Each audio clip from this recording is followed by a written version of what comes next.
गांधार नरेश यांची जी मुलगी होती गांधारी यांच्यासोबत तो जो विवाह झाला त्या विवाहाचा आणि गांधारीचा हा विवाह. त्या विवाहाचा प्रसंग आणि त्याची पण एक इंटरेस्टिंग गोष्ट आहे, तर ती कशी आणि ती काय?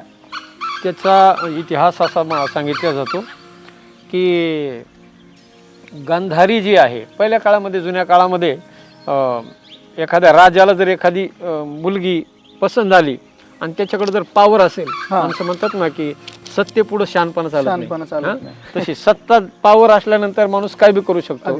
जसं आपण एक आता मागे पिक्चर आला होता बाहुबली, त्याच्यामध्ये त्या शिवगामिनी नावाची ती बाई होती, तिने तिच्या पोरासाठी, कोणता पोरगा, भल्लालदेव नावाचा पोरगा, त्याच्या पोरासाठी ती ऍक्ट्रेस काय नाव तिचं, तिचा हात तिला मागण्यासाठी, तिचा हात मागण्यासाठी ह्या बाहुबलीला पाठवलं. तसं ती म्हणजे डायरेक्ट जाण तू ते घेऊन ये भल्लाल देवासाठी, वस्तू समजून विषय केला. कारण समोरच्या माणसाची, कारण राजाची पावर होती ना, पावर असल्यावर पुढच्या माणसाचं काही चालत नाही. एक तर सरेंडर व्हा, नाही तर युद्ध करा, आणि युद्ध करून पराभूत व्हा, शेवटी दोन्ही एकच आहे. आणि मग त्यावेळेला ह्यांच्याकडे कुरुवंशाची ताकद होती, पॉवर होती. भीष्म म्हणजे भीष्म होते.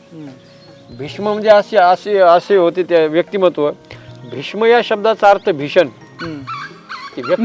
भीष्म प्रतिज्ञा म्हणजे तिथं एकदा प्रतिज्ञा झाली, एकदा करायचं म्हणलं की ते होणारच, आणि ते केल्याशिवाय माघारच नव्हती. शेवटी गंगापुत्र होते, खूप असीम शक्ती होते, भयंकर अफाट ताकद होती, शक्ती होती. आणि ते भीष्माचार्यांना म्हणले जा तुम्ही गांधारीला घेऊन या. मग गांधारीला आणण्यासाठी गेले भीष्माचार्यांनी. पण त्यावेळेला भीष्माचार्यांनी गांधारीला नेण्यासाठी गेले ते, पण त्या शकुनीची इच्छा नव्हती.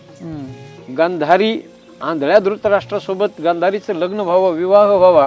म्हणजे गांधारीचा जो भाऊ आहे पुढे तो मामा, शकुनी मामा म्हणून पुढे आपल्याला महाभारतात बघितलं. बरोबर, शकुनी.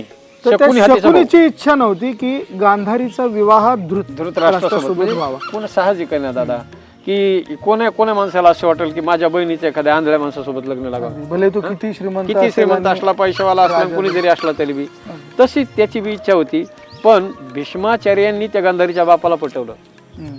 शेवटी पैसा असला, काय असलं, तर आजकाल माणसं आपण पाहतो ना, कधी कधी म्हाताऱ्या माणसाला सुद्धा तरुण पोरी मिळतात.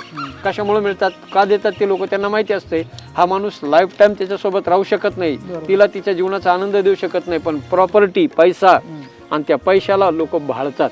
कदाचित असा प्रकार झाला असेल. आणि मग झालं, त्यांच्या दोघांच्या मध्ये डिलिंग झाली. गांधारीला आणल्या गेलं. पण गांधारीला आणायच्या आधी